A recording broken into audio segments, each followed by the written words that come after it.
No flaws by RedRix. We are currently heading towards the Lizardmen's territory after rescuing the Lizardman chief's daughter because that Gabiru decided to rebel again.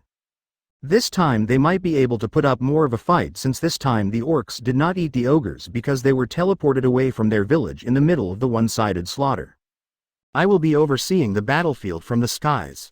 Benimaru, you would be the one fighting the orc lord and try to evolve, okay? If you have trouble evolving then just follow your instinct or I will help you. Yes sir, but I am sure that you wouldn't need to lift a finger because we will slaughter the orcs and successfully evolve. Benimaru said with a fearless smile. Shion and Hakuro, you two try to listen to your instinct and you might be able to evolve too. Yes sir, they said in unison. We're going to slash our way into the encirclement from the outside, so I want you to shadow motion yourselves to Gobta. Sir Rimuru sent him ahead first so it'd be easier to transport the rest of you there. Oh, another hobgoblin commented. Wow, Sir Rimuru's pretty smart. Yeah. So he had Ranga divert the enemy's attention while he had Gobta shore up the lizardmen's position? And then we charge in, regroup with Gobta, and while the enemy's confused, we turn the tables on them, right? Benimaru nodded. There was a smile on his face, betraying his delight at everyone understanding Rimuru's train of thought. That's exactly it. And if you understand it, charge in there, now. Yes, my lord. Thus, the goblin riders began their first onrush into the war. That left only the three Kijins in the area. Benimaru began to stretch out his body, not a trace of concern in his mind.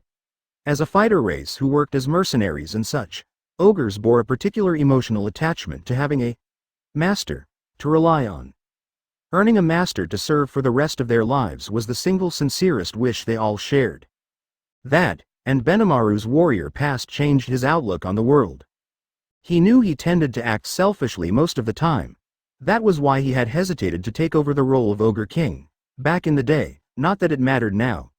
Having such a lofty position would mean he would never have been allowed on the battlefield where death was a constant presence. Now, things were different. He could play a front and center role all day if he wanted. He liked where he was, and he had two of his friends with him, following him without complaint. It is coming soon, Hakuro observed, stretching out his body to prepare. It is, Shion chimed. We must thank Sir Rimuru for providing this chance. They, along with Benimaru, saw Rimuru as their master. That was why they felt so safe relying on each other. They were working together for a common master, and Rimuru enjoyed his position leading them both. All right. Shall we kick this off, then? The first battle in the glorious victory we will eventually offer to Sir Rimuru? The Kijins nodded at Benimaru's words, and instantly, the three took off at top speed. They ran through the lush trees and grass, almost flying along the ground, the smell of water growing stronger in their nostrils. They were upon the marshlands in the blink of an eye, smashing through the orc hordes on the outer perimeter without dropping their speed for a moment. All right. You pigs standing in front of me, you had better run for your lives. Do, and I will spare you. None of the orcs flinched. They could hear shouts of, die, bastard, and, you will not ridicule us, as they charged at the ogres, even more enraged than before. Prepare to die, then. At that moment he unleashed the hell flare, to decimate the orcs, turning them into burnt bacon with the use of his unique skill, Born Leader, that he obtained after being named by his master Rimuru. It allows him full control of the Hell Flare, and if were to evolve in this battle he would even be able to kill the Calamity class threat known as Charybdis with one single hit, purely overwhelming it with the heat and the number of magicules, but before he does that he still needs to practice a lot with it and learn how to master that skill. Shion on the other had blasted energy shots out from her heavy sword. The orcish soldiers crowded in front of her were blown away before they realized what had happened. She just used pure brute force, and her mastery over Ogre's sword cannon allowed her to do just that. Hakuro worked in little dots of activity, showing his mastery over the sword. After they began their assault, the entire area became dead silent. Open the way, pigs, he warned, once again. Now, these orcs knew fear. The ravenous unique skill inoculated them to it to some extent, but Benimaru's tactical strike was more than enough to stoke the fear at the deepest pits of their stomachs. Let alone the attacks of the other two. In a panic, they began to stampede, totally out of control. Nothing could knock them back to their senses now. The only thing in their minds was running, quickly, anywhere away from there. And it was that opening salvo that signaled to Rimuru and his forces that it was time to join the fray. Just as he had come to terms with his upcoming death, Gazel found himself saved. He turned around, intending to offer a word of thanks. These figures looked familiar, but it took a moment for the memory to return to his brain. Ah. Yes. The ruler of that village that tamed the dire wolves. Ah. He couldn't help but blurt out. You are the master of that village, yes? Have you come to our assistance? Gazel had dismissed him as a scheming coward before, but now that his reinforcements were here, he figured he had the wrong impression all along. Gobta, meanwhile, wasn't sure how to respond. What's he going on about? He thought, dumbfounded. This lizard man made so little sense to him that he decided not to grace his madness with a reply. Outside of Gobta and Gazel's scope of attention, Ranga was sizing up the orc general. You wish to get in my way? The fighter said, spear pointed straight at the wolf, a little unnerved by these new events but still in control of his wits. Who are you? These wolves were a concern to him, certainly. The orc general had a feeling that the low rumble from before was a sign of even clearer danger, but he couldn't simply leave the wolves unchallenged. I am Ranga, came the low, half-growled reply, the faithful servant of Sir Rimuru. Rimuru, you say? I've never heard the name, but if this Rimuru seeks to defy us, we will destroy him. Ranga chuckled. He hadn't felt this hardened in ages, able to release his full instincts as an apex predator. With a howl as long and loud as he could muster, he unleashed his aura. After spending so long in the shadow of Rimuru, he had been heavily exposed to his beloved master's aura and used it to picture himself as the magical beast he was. Something drove him to pursue this form of himself, and now Ranga realized it was time for his instincts to awaken. He could feel the power surging within. His muscles grew, propelling him to his full, 16-foot-tall frame. His claws enhanced themselves, his fangs transformed into steel like daggers. But what stood out most were the two horns that now grew from his forehead. This was similar to the form of his master, the one he saw in the past. The Tempest Star Wolf. And now he had evolved into that. As soon as he awakened into the Tempest Star Wolf, he unleashed a death storm for the first time in this world, killing thousands of orcs at once, without hurting even a single lizardmen or goblins. Gelmud was looking into his crystal ball. He didn't like what he saw. Damn those worthless bastards. In a fit of rage, he dashed the orb against the ground, shattering it into a million pieces. It had been showing the proceedings in the forest from the eyes of an orc general. Gelmud had chosen that vantage point to take in what he expected to be the ultimate realization of all his ambitions. But now, the last of his intact crystal balls was a murky shade of black. All three of the soldiers he had entrusted orbs to had died in combat. Gelmud was personally giving names to the most powerful among each race that dwelled in the wood. Naming a creature consumed a great deal of magical energy, draining his powers for months at a time. It was a dangerous game to play, but the named treated Gelmud like a parent and listened to anything he told them. Slowly, carefully, he had been building a small clique of protégés for him to manipulate forest-wide. Some had been uprooted from the ground before they could fully sprout, but others had fully blossomed. Some were goblins, some lizardmen, and there were other races involved, too, all participating in the war as named monsters. It was poisoning the well to cull the weak from the herd, powerful against powerful. The survivors fated to be evolved into a demon lord. Gelmud's plan had been going without a hitch. These great wars among entire races shouldn't have occurred until 3 centuries after Veldora's disappearance. Whether sealed away or not, triggering a war while Veldora was still alive was playing with fire. It could break the seal itself, in fact. So he had taken his time, gathering more pawns under his control and adjusting the power balance among the races. And now that Veldora had vanished far earlier than he anticipated, the whole thing was starting to fall apart. And now the appearance of those Kijans and that dire wolf had led to everything he had worked towards falling apart in a single night. The realization came to him at around the same time his third crystal ball went silent. All hope seemed lost for his ambitions, and for himself. Gelmud flew outside, casting a flight spell to propel him forward. There was no time to bother formulating a plan now. He had to get to the marshlands, and he needed to be fast. Rimuru, POV. It was a sight to behold. I kept up my vigil on the battlefield from above, taking in the reality unfolding on the ground. The battle between the Kijins and the orcs has just ended, with the results being a pure shocker. Benimaru and Hakuro evolved into fair Oni and Shion evolved into a wicked Oni, but the shocking fact is that Benimaru and Shion's existence value rivals the pseudo-awakened Clayman, which is nearly 700k to 800k, and Hakuro's existence value has reached 230k. Seal, did you do something? Less than. Yes, greater than. What's up with that long pause? Anyways, what did you even do?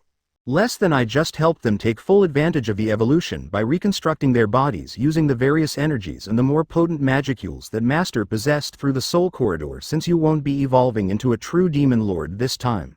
Greater than. I mean, you are definitely correct.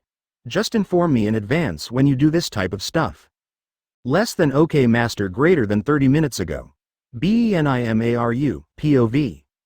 Benimaru was born as an ogre in a small village in the great forest of Jura. He was said to be the strongest person from his generation, surpassing his father when he was younger. He was offered to inherit the throne of the Ogre King, but he refused because if he accepted that role he wouldn't be allowed to go to the battlefield where the chance of dying was the highest. That all changed in a single night when his village was attacked by the orcs in the middle of the night. That day his father along with 70 other people died. His father who protected him and his little sister was killed right in front of him. But he was saved. He was saved by his master. Not only him but all of the surviving ogres were saved. He had little time to realize what was going on, but he knew that he and his village was saved because of that person. As soon as his eyes met with those golden eyes, all thoughts of rebellion vanished in an instant. He knew whoever this person was in a completely different league as compared to them. Would all of us even be able to put up a fight against that monstrosity? Can anyone even win against that kind of power? Was the thing he asked himself. And he was correct. He became 100% sure about that fact when he sensed that spirit of his. He made his most important decision that day that decided his fate and the fate of the rest of his village. He chose to work under him. And now that he is under a master, he was given a name and evolved into a Kijins. Not only that, the entirety of his village was given names by his master and they all had evolved into Kijins. The story didn't end just there. He along with 2 of his other companions were given a chance to evolve even further into an Oni through this battle. The Oni species were considered as local gods, having the strength of a sub-demon lord at minimum. During their rampage, he could sense the other 2 have already evolved into Onas and he was the only one left. He could sense that Shion's magicules count skyrocketed and Hakuro's magicules capacity increased nearly 4 times. Benimaru, I have spotted the Orc Lord, you should start heading towards him. A few minutes after the slaughter started he received this message from his lord along with the location of the Orc Lord. Now was his chance to achieve that as well. The Orc Lord has just now evolved into the Orc Disaster after eating Gelmud. It's kind of funny how he wanted the Orc Lord to eat the lizardmen but he ate him instead. The battle between Benimaru and the Orc Disaster is about to begin. Grare. I am an Orc Disaster, the devourer of all. My name is Geld, the Demon Lord. What a monster. Despite muttering that, Benimaru still wore a fearless smile. He didn't wait any longer. He knew that if he let this continue he would not get the chance to evolve. Instead he would have to finish the fight in an instant with his full power Hell Flare. With a flash, he whipped out his large sword and swung it home, putting all his strength behind it, enhanced further by the black flames. Kurobi's expertly crafted blade now had a visible aura around it, as it cleanly sliced of the arm of the Demon Lord. But before long the Demon Lord had ripped off his arm and eaten it. Then an orc general ran up to him. My lord, let my body join yours. They nodded at each other, and that was that. The orc general was killed, then casually cannibalized. Then the Demon Lord let out a guttural battle roar. Not enough. He screamed, his yellow aura coursing across his body. More. Let me eat more. Consume them all, Chaos Eater. Benimaru used the flash step that he learned from Hakuro to avoid the tendrils, while I gave the order to retreat to the remaining people. This was a fight for Benimaru and he alone should fight this. But as he was moving forward the Orc Lord launched another attack. You will become my next meal. Die, Death March Dance. Benimaru knew if he were to be hit by that he would be greatly injured. But he followed his instincts and let the energy balls hit him. When the smoke disappeared after he was hit by the magic balls, he stood there as if nothing had happened, but he was different. He had gained the extra skill, ultra speed regeneration, steel strength, and strengthened body, along with his increased magicules capacity rivaling the pseudo-awakened Clayman. This was something that came entirely from his instinct. He was overjoyed. Yes, from deep within his body, he was quivering in a frenzy of joy, and there was nothing he could do to stop it. The newly evolved Orc Lord seemed nothing to him at this point. But he still fought him to gauge his newfound strength. The Orc Lord was cut by his sword covered in black flames, but he could not do anything about it. His enemy did not give him even a second to register what was going on. That is until he felt time slowing down by millions of folds as he felt his conscience thinning out and escaping. I can't afford to lose. I ate my own comrades. I can't afford to lose. I have to become a demon lord, because I ate Lord Gelmud. I can't afford to lose. My comrades hunger. I can't afford to lose. I must eat until I am full. These words repeated themselves in the Orc Lord's head as he was about to die. He closed his eyes in anticipation of death, but it didn't come to take him. He once again opened his eyes and found himself in a green and clearly flourishing forest. There he saw a person. No, a goddess. I can't afford to lose. If I die, I leave the sins of my crimes to my comrades. I don't mind if I, alone, am sinful. I did whatever was needed to avoid starvation. Those were the only words that came out of his mouth, despite him wanting to say many more things. Don't worry, I will take upon all the sins of your comrades. He didn't know why, but he knew he could trust those words from this person. Does that make you feel better? Came her comment. Ah. I couldn't afford to lose, but I am tired. It is warm in here. Greedy one. You know there will be no tranquility down the road you travel. But you are still willing to take on my crimes. I thank you. My hunger is sated, were the last words of a leader who took upon all the hunger of his people upon himself. The man sat alone, relaxing in an impossibly ornate room. He smiled, which was visible through his mask. Elegantly, he waved a hand in the air, directing his servants to exit the chamber. They bowed to him, every motion carefully practiced, and left without a word. Just as they did, a jovial-sounding voice resonated from the previously empty sofa against the wall. Well, so much for Gelmud, huh? After all the help we gave him, he screwed everything up right at the last minute. The voice belonged to Laplace. The news he brought was grim, but he didn't sound particularly affected as he walked up to the man. Peeved. It is not an issue. He died without breathing a word about our relationship. True enough, Laplace observed as he took a seat across from his conversation partner. But after all that work setting it up, it's gotta hurt that it didn't result in a new demon lord, isn't it? You wanted a demon lord that'd serve as your faithful servant, rather than having to work as equals with the others. That was the whole point, yeah? The man gave Laplace a fatherly nod. It would be a lot easier, he observed, if you were willing to take that role for me. Ooh, no thank you. Can't say I'm up for taking on that kinda responsibility. No, those guys are a bunch of monsters. If something went wrong, it'd be my neck on the line. I mean, the last demon lord that was born. Demon Lord Leon. The human, Leon Cromwell, yeah. They could feel the temperature palpably drop around them. The one thing that any would-be demon lord had to bring to the table, above everything else, was strength. Real strength. The former human Leon Cromwell. His almost eerie charm allowed him to attract an army of magic-borns to his side, one after the other, before he declared himself the lord of his little frontier territory. This enraged one nearby demon lord, known as the Cursed Lord, and he immediately declared war on Leon, only to be beaten back, at great loss of life. Not by Leon's army, but by Leon himself, acting alone. Well, the man said, ignoring the sudden chill in the conversation, enough of Leon. My real concern is that we have already reached out to 2 demon lords about this. I am sure they will be very disappointed to hear that the plan failed at this rather late stage. Okay. Laplace countered, but look at these, will you? They'll show you something pretty crazy. He produced a set of 4 crystal orbs. 3 contained the stored visual records of 3 orc generals, while the other one contained Gelmud's. The orc general orbs retold all their valiant glories in battle. Each one ended with the sight of the magic-born people who apparently defeated them, showing off overwhelming power as they did. They were Kijans, a high-level race that the more elderly ogres might evolve into once every few centuries. With their abilities, they held the potential to be just as powerful as orc lords. Even, they were fabled to crush the earth, rend the skies apart. And there were 3 of them recorded on these orbs. That, and a magical beast the likes of which he had never seen before. It wielded lightning and gale storms with ease, putting it in the upper echelons of the animal kingdom. It was certainly well beyond a rank, though, and that meant there were 4 monsters in this battle that shot right past A and into the special A rank. Gelmud never had a chance out there.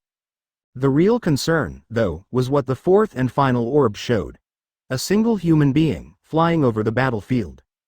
A child, it appeared, wearing a mask. But nothing at all was normal about him. It was more accurately a monster transformed into a person. If not that, a newly born hero.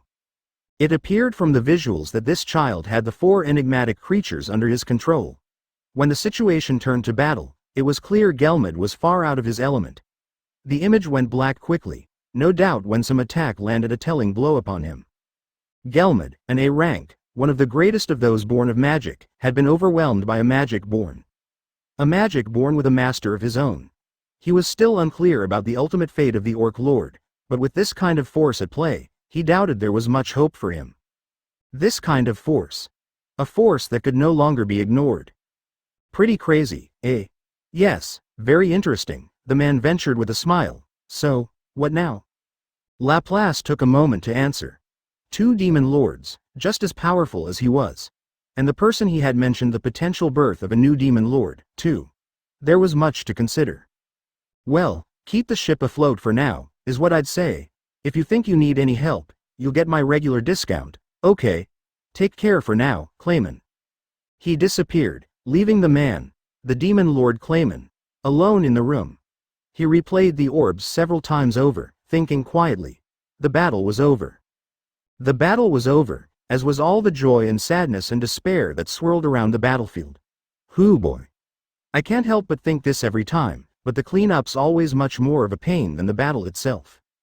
The day after the demon lord Geld fell, representatives from all the races were gathered inside a temporary tent pitched in the central part of the marshes. On my end, I was with Benimaru, Shion, Hakuro, and Soe. Ranga was inside my shadow, as per usual, and I was sitting on Shion's lap in slime form. Trainee was here to represent the immobile Treants. From the lizardmen, we had the chief, the head of the chief's guard, and her assistant. Gazel was currently in a cell somewhere on charges of treason. The goblins were represented by each chief of the assorted villages, somewhat huddled at the far corner of the table as they marveled at all the high-level monsters surrounding them. Finally, from the orcs, there was the sole surviving orc general, along with 16 chiefs from their tribal federation. The mood was understandably gloomy among them, given how they were the main catalyst of all this. Hakuro would serve as mediator since he was practically born for it anyway. Once he declared the meeting underway, silence fell. No one dared open their mouths, instead turning right toward me. What a pain. I really hate meetings. Well, I began. Before we get down to business, I'd like to tell all of you what I know at this point. Everyone's faces tensed up. I tried my best to ignore it as I discussed what I learned from Geld's memories. The orc delegation looked at me wide-eyed. I guess they weren't expecting this to come up. Then I gave Hakuro a look, indicating that I wanted to move on. Ahem. In that case, he said, I would like to make sure all of us are on the same page when it comes to the casualties wrought by this invasion. The conference slowly sprang into action, the lizardmen going first. As they reported their numbers lost, the orcs hung their heads, unable to speak. Well then, Hakuro ventured, do you have any demands you wish to make of the orcs, chief? Not particularly, the chief replied. This victory was one we earned through none of our own doing. It came thanks to the aid of Sir Rimuru. Thus, he essentially forfeited the right to ask for reparations. Not that he could have expected to get much out of them. So the orcs are up next. I turned to their chiefs, wondering what they would say. Please, allow me to speak, the orc general suddenly shouted, all but rubbing his head against the rough ground as he bowed to me. All of us here, we wish to make up for this disaster with our very lives. I know even that is not enough, but there is nothing else we could possibly pay you. One moment. Hikuro said, apparently noticing my intentions. I believe Sir Rimuru has something to say. I began. Let me just say what's on my mind right now, and maybe we can all mull that over for a little while, alright? First off, I want to make one thing clear. I have no interest in charging the orcs with any crimes or whatever. There was no point debating over what was now firmly in the past. Right then, we needed to talk about what would happen next. We couldn't spend all day dwelling on apologies and reparations and such. Plus, I promised Geld I would take on all the orcs' crimes for him. Maybe it was pushy of me, but I wanted to make sure everyone knew I was serious about that. That is my thought about this, I said, and I'm sure you all have your own thoughts, but I see no need to punish the orcs for anything. I say this because I promised the Demon Lord Geld as much. I have taken on all the crimes committed by the orcs. And if any of you have a problem with that, I'd like to hear it. The orcs stared at me, clearly shocked. Benimaru, I said, ignoring them, your homeland was annihilated by their hands. Do you take issue with this? I do not, my lord, and I doubt any of my fallen comrades would.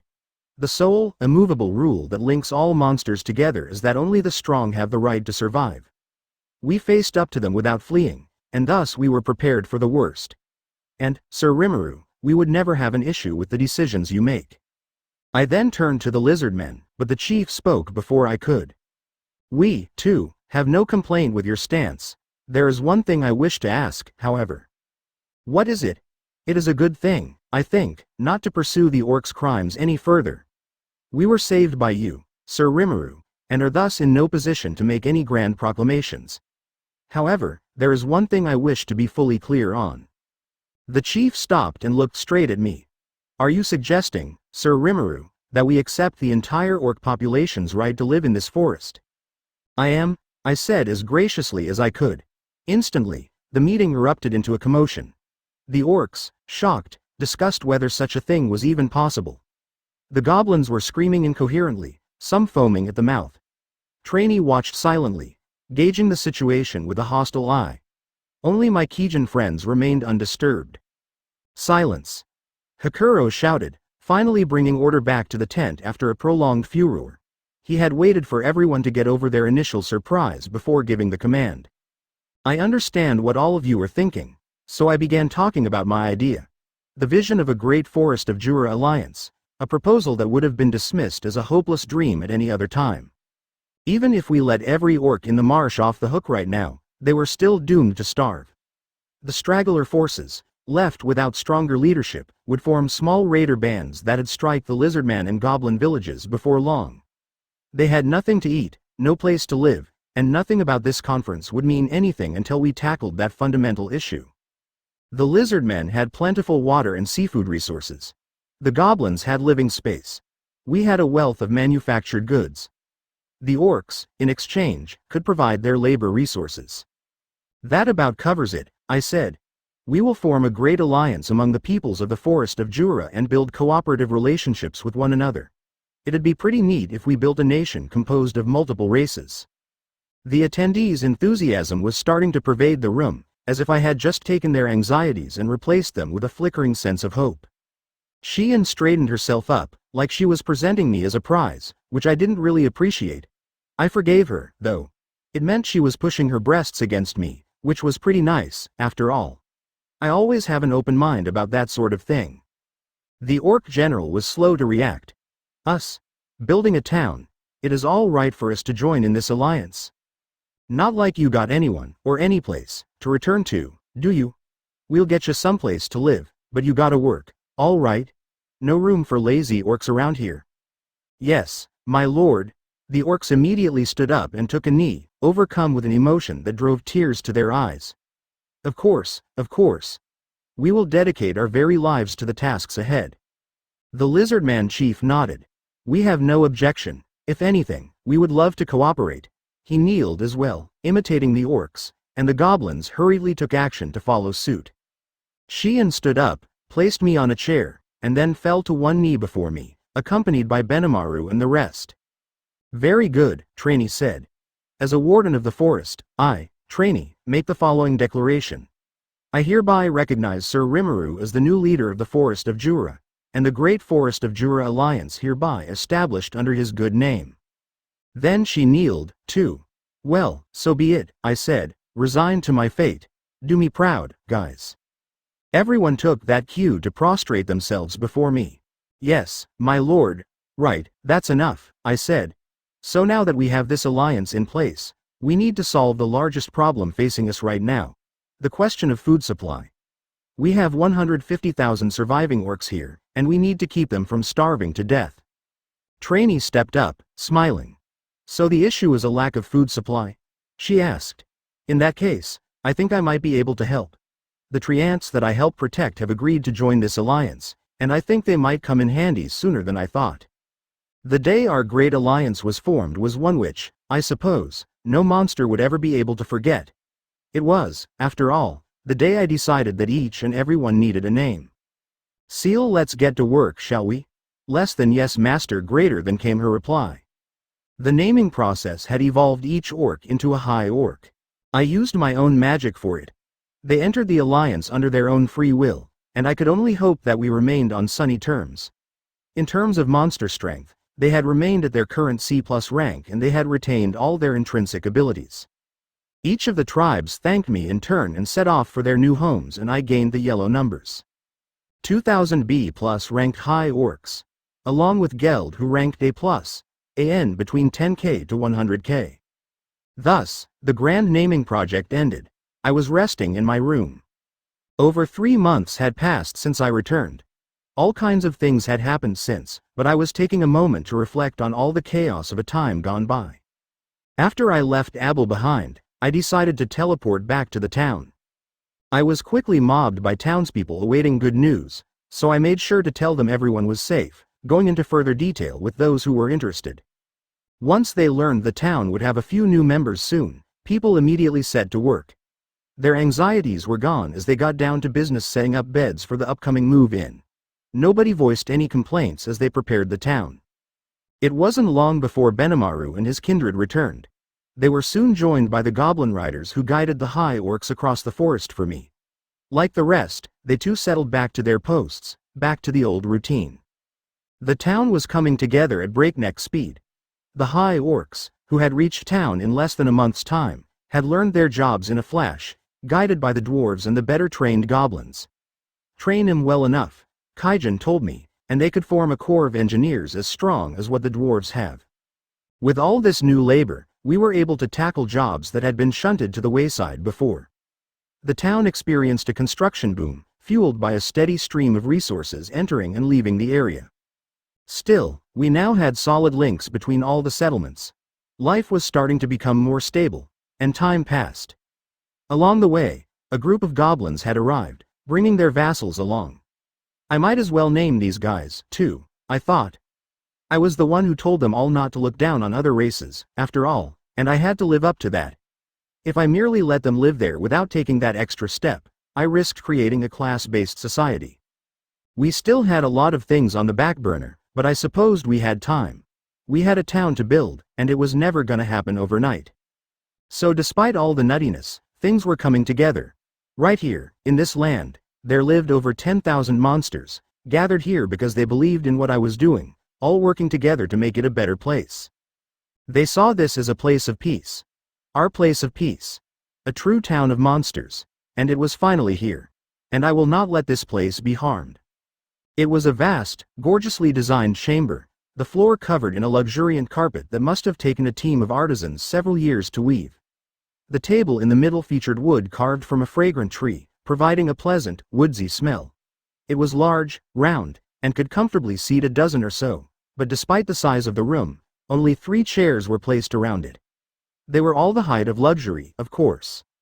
Selling even one of the items that adorned this room would allow someone to live like nobility for a decade or so. Such was the quality instilled into each piece, enough to overwhelm anyone that walked into the chamber. But even as it did, the sort of person to visit this place knew the power of money.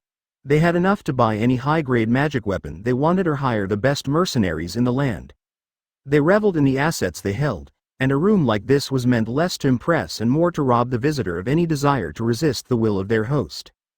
That was the role of this chamber, but the invitees assembling in the space in a few moments were not the type to be fazed by such public displays of wealth. This room was owned by a thin and slender man, and his eyes exuded intelligence even as they suggested he was rather high-strung.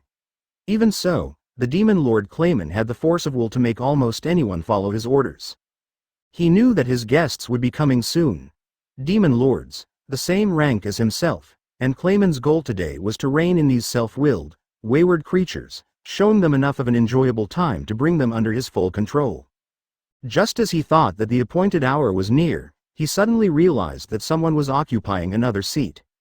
"Yo, Clayman. Gelmud doin' well for you?"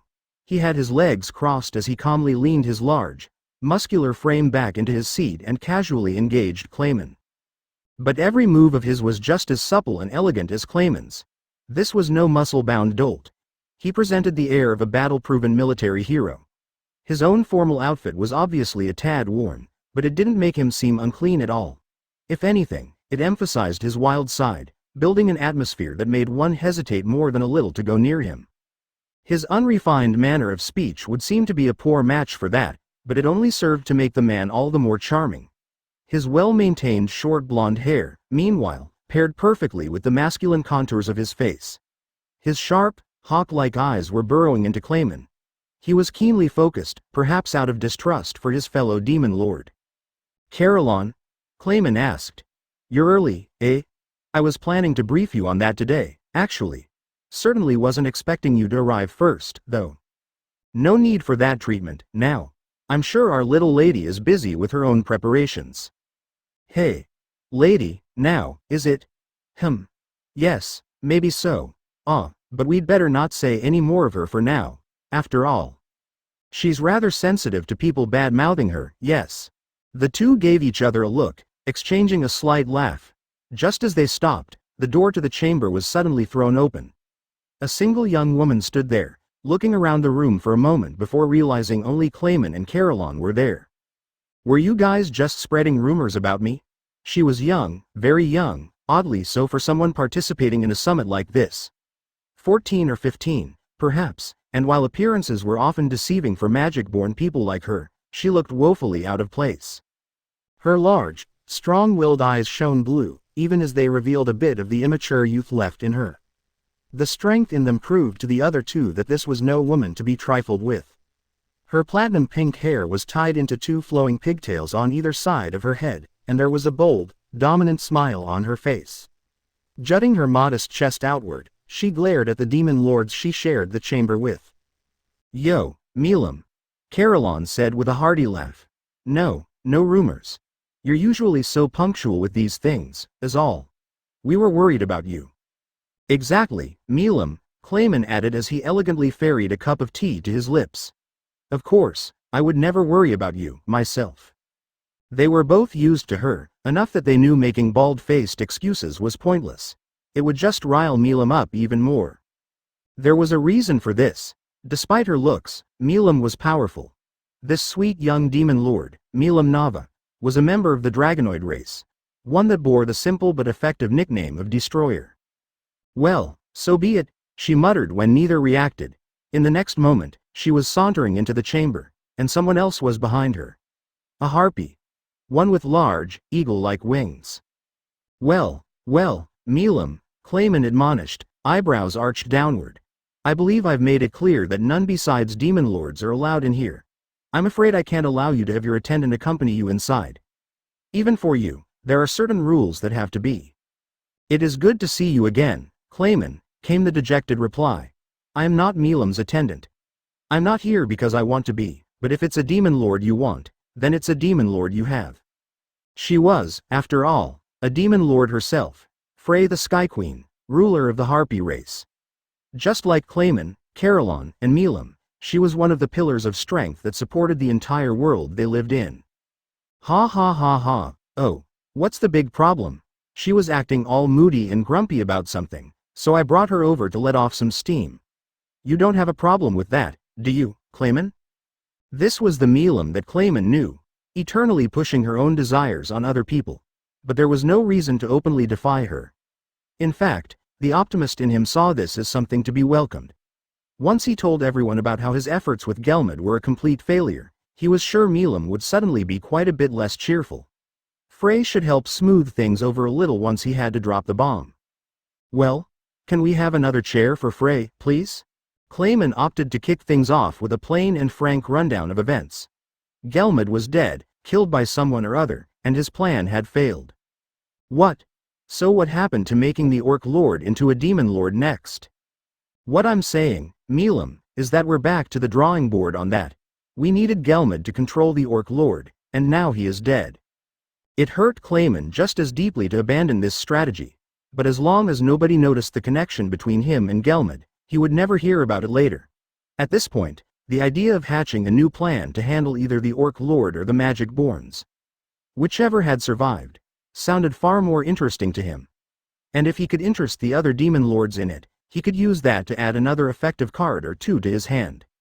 But that's so boring, and here I thought we'd have a new toy to play with before long. And remember all that bragging that bum Gelmud gave us, once upon a time? Too bad he turned out to be such a profound dolt, isn't it? Now, Milam, no need for such anger. Clayman hasn't finished his story yet.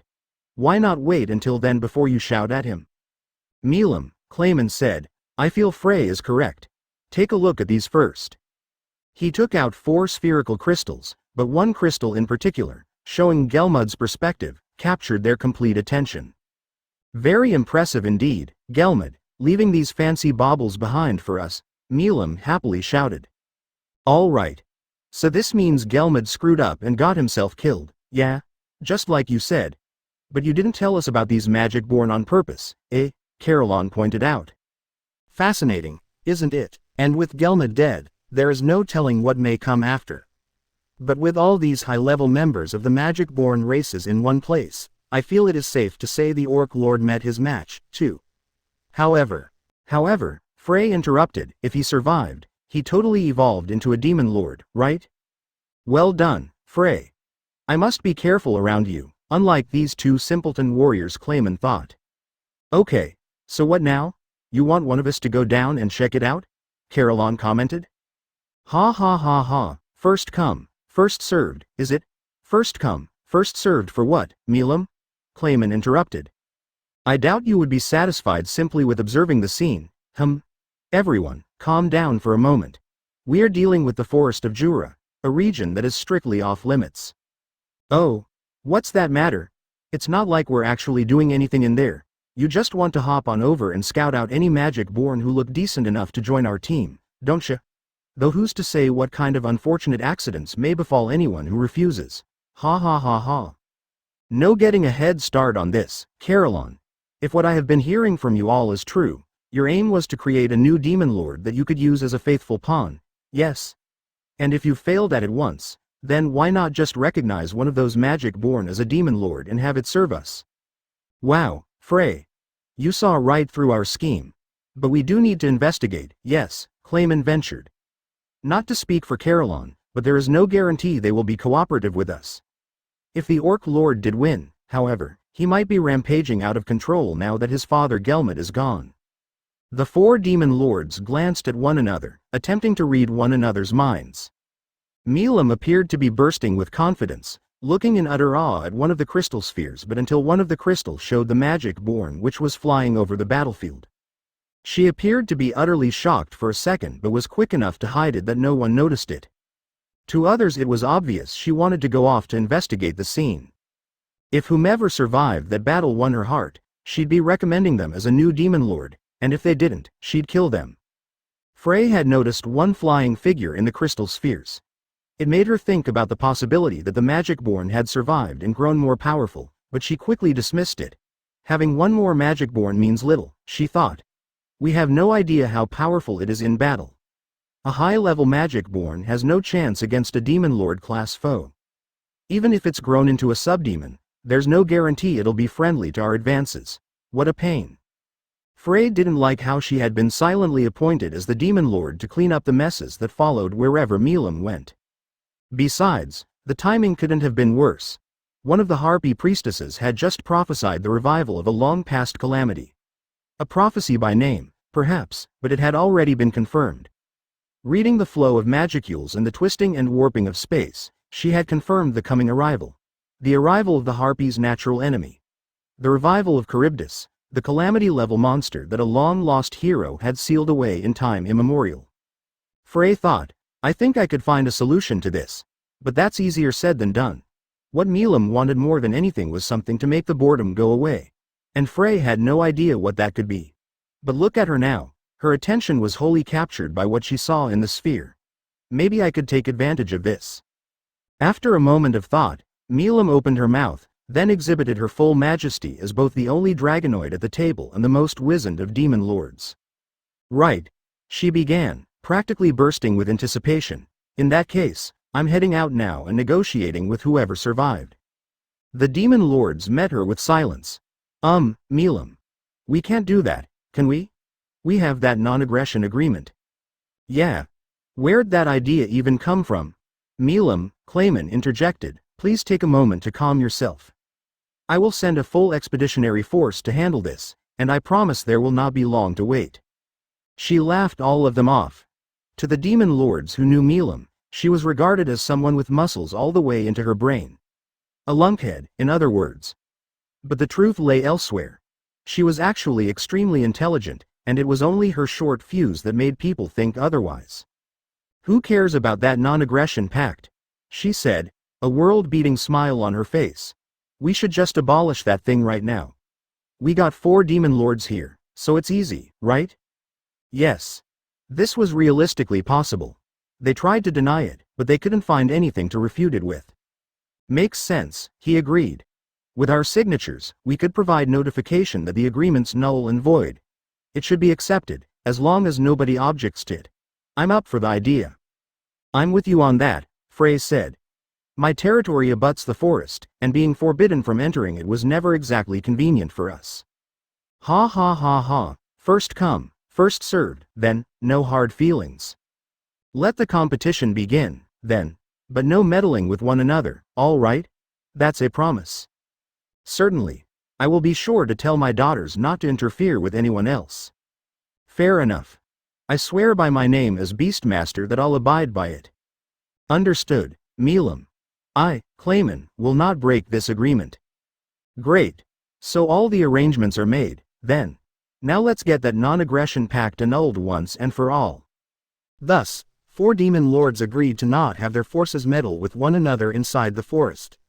Their 4 signatures, the keys to annulling the treaty, were quickly sent by hidden courier to the other demon lords. The forest of Jura was no longer neutral territory. Now it would be the stage for some demon lord wargames. Well, off I go. Milam tore out of the room the moment their declaration was completed. It came so quickly, her final goodbye was still echoing up high in the chamber by the time she was out of sight.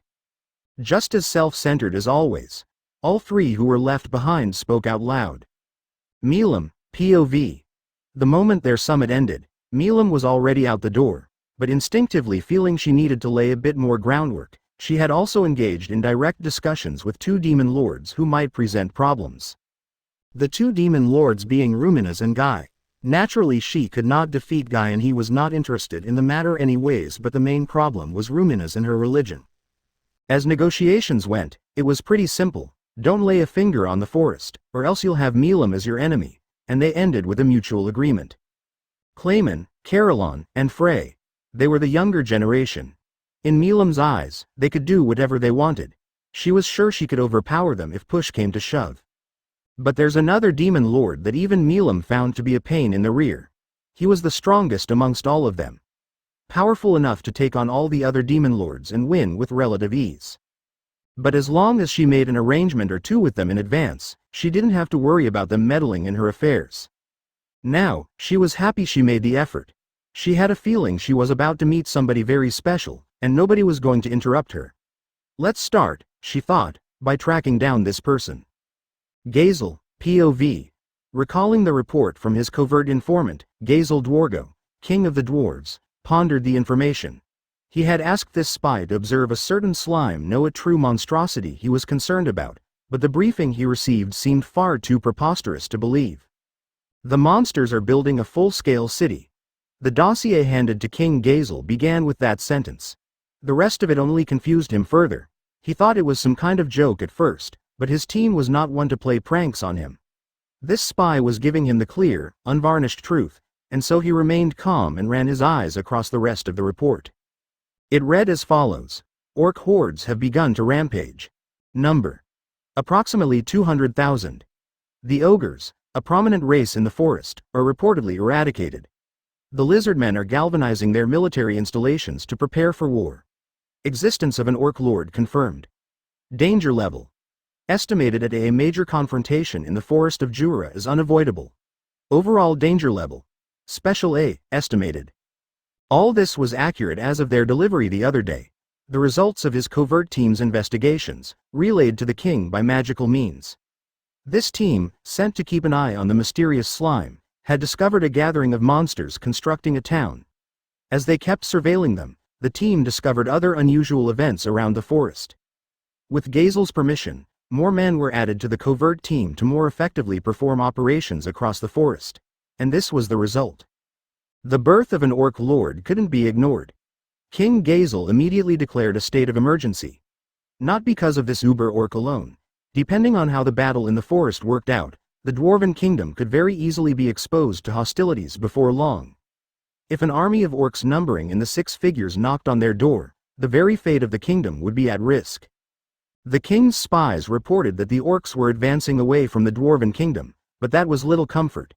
So by royal decree, he summoned the Pegasus Knights, a group of stout fighters, armed with the best weapons their artisans could forge, each mounted upon their own winged steed. Together, each knight worked as one with their ride in the skies, making them easily ranked opponents. They numbered 500 in all, and within the armed nation of Dwargon, they were praised as the strongest corps of knights.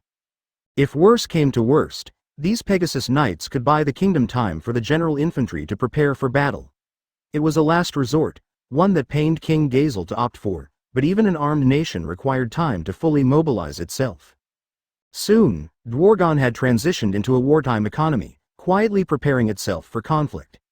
The air was tense around the kingdom as King Gazel awaited further reports. When it finally came, it told him this. The war is over, thanks to the intervention of several high-level magic-born. Our surveillance efforts were discovered and interfered with, so details remain unknown. The magic-born are believed to be under the rule of the slime from before. Addendum. In order to carry out our mission fully prepared, we hereby request that our equipment be replaced with the highest level available. What do your spies tell us, Your Majesty? His knight captain asked as he took a moment to ponder this, eyes closed. We seem to be out of danger. The war has ended. It has?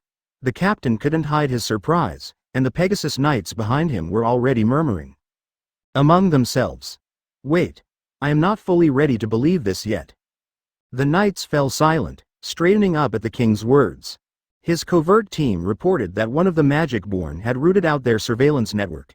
The fact that a team so gifted in the art of camouflage would be discovered was hard to swallow, but they had apparently managed to dodge their pursuers. However, the spy leader, judging any further approach to be too dangerous, had sent a request for access to all levels of equipment, reflecting the added level of danger to their work. I will have further orders later. For now, I want the Pegasus Knights to stand by and remain in a battle-ready state. For the rest of the forces, I will lower the alert level to a state of elevated battle preparedness. We must prepare for every contingency. Yes, my lord. Thus, King Gazel decided to accept his covert team's request and enlist them to conduct a more detailed investigation of the area. 3 months passed. The leaders of the kingdom were assembled in the king's receiving room, waiting for word from him. Whatever he had to say would mark the final conclusion to the past several days' worth of debates and discussions, conducted with barely even a break for sleep. For the moment, at least, any damage caused by the sudden onrush of monster activity in the forest was surprisingly light. Things were stable around its boundaries, giving no clue that any war had taken place at all. There were a few more monsters around than in the days of Veldora, perhaps, but no more than what would be considered a busy year for Jura. Dwargon was expecting at least twice as much damage as this. The slime, they all believed, was more than tangentially related, as was the massive orc army that dominated, then disappeared. And the presence of high-level magic-born of mysterious origins who were powerful and observant. enough to realize the kingdom was watching them. And now, according to reports, this horde of 200,000 were dispersing across the forest, peacefully. And they had evolved into high orcs. A state of affairs completely beyond King Gazel's comprehension. This town the slime was building featured a largely hobgoblin population, all born from regular goblins, and Gazel knew the mysterious ball of jelly had to be involved in this sudden rash of evolution. I cannot ignore this, he thought as he reread the report. Special A is one thing, but this could already be classified as an S. An orc lord by itself was an easy A, nothing to sniff at, but also nothing a team of Pegasus Knights couldn't feasibly handle. But if a massive crowd of armored, frenzied orcs stampeded into a city, the casualties would be unimaginable. A smaller kingdom would be swallowed whole. But in a way, this wasn't even the issue. The real concern was this person, or presence, that stopped such an overwhelming threat. One who had several powerful magic borns at his beck and call. Creatures powerful enough to see through the king's A-level spies and their concealment magic, and enact some mysterious evolution process on all his subjects. The conclusion of the staff assembled in the king's chamber was that the true nature of this presence needed to be uncovered, and quickly. If they make an error in handling this, it might spell the end of the kingdom. Thus, he concluded that he needed to gauge matters with his own eyes. I feel that I must meet their leader. The declaration visibly shook the others in the room, but no one spoke up. The king's word was final, and they knew there would be no defying it. Instead, responses sprang up from 4 people among them. Allow me to join you, then, my lord, and I, as well. I could hardly allow you to shoulder the burden alone. He. Perhaps a little outing once in a while would be nice, yes. In that case, allow the Pegasus Knights to personally guarantee your safety. They were, in order. Henrietta, fetching knight assassin and leader of Gazel's covert team. Vaughn, admiral paladin and the nation's top military officer. Jane, arch-wizard and a crafty old woman. And Dolph, captain of the Pegasus Knights and an officer who reported directly to the king. Very well. Then allow me to see this through, personally. Which way would the pendulum swing on this? Gazel wanted to avoid making needless enemies, but if their intentions were evil in his mind, then this was one noxious weed that needed to be plucked out sooner than later. Such were his thoughts, and either way, this potential root of evil could no longer be left unaddressed. His decision made, the king began to take action. Rimuru, POV, I have to say, this town was really starting to look nice. A lot nicer than I had thought it'd be. I had thought it'd be much better than the previous timeline, but the workers just blew away my expectations. Thanks to planning the city out from scratch, the buildings had all been arranged in very neat order. Nice to see my efforts didn't go to waste. Good old thought communication helped a lot with this. The homes were in such orderly rows, like pieces on a checkerboard, that things could get a bit tricky if you lost your bearings, but that didn't really matter, I felt. The barriers were now working in place, but they could not be detected if you didn't have a complete bird's eye view of the town. Even still, it would be difficult to spot it out if you weren't specifically looking for it. Compared to before their evolutions, the monsters' reproductive rates had shrunk down to around the same as human families. To quote Benimaru, "You know, Sir Rimuru, you're about the only creature in the world who doesn't have to worry about exhausting their magicules." A monster's magicule count is similar to a human's life force, you could say. Sometimes, giving a name to one of your disciples would sap your magicules to the point that you never recovered. You wouldn't even see a demon lord-class creature tossing out names to everyone, you see? And if we do something like sire children, my lord, that would affect our strength gravely. These were the kinds of things I thought about as I watched a few intimate monster couples pass me by. I can always fine-tune things later, I thought. Gotta make sure everyone stays happy. There's one other person I ought to mention. Gazel. About a month ago, that fool traipsed into town like he didn't have a care in the world, eating our food like it belonged to him. Ha ha ha. Well, you see, Sir Rimuru, Gazel, hurried over at once because I wanted to serve you. Shall I kill him? Sheehan and Diablo asked in unison, faces serious enough to even give me pause. Even a slight nod from me right now, and they might really slice up that dude. Sigh, I really missed this kinda life for the past 2,000 years. Gazel, perhaps sensing this, turned pale and promptly prostrated himself before me. along with the future Sokka and her squad. I've had hardly a decent meal for weeks, and I let my arrogance corrupt my head. Please, have pity upon me. We would do anything to become your loyal servants, Sir Rimuru. I promise we will be of great assistance to you, so please. On cue, the 100-odd fighters he had with him kneeled before me. That was enough to make Xian re-sheath her longsword and Diablo calm down with a satisfied look on his face.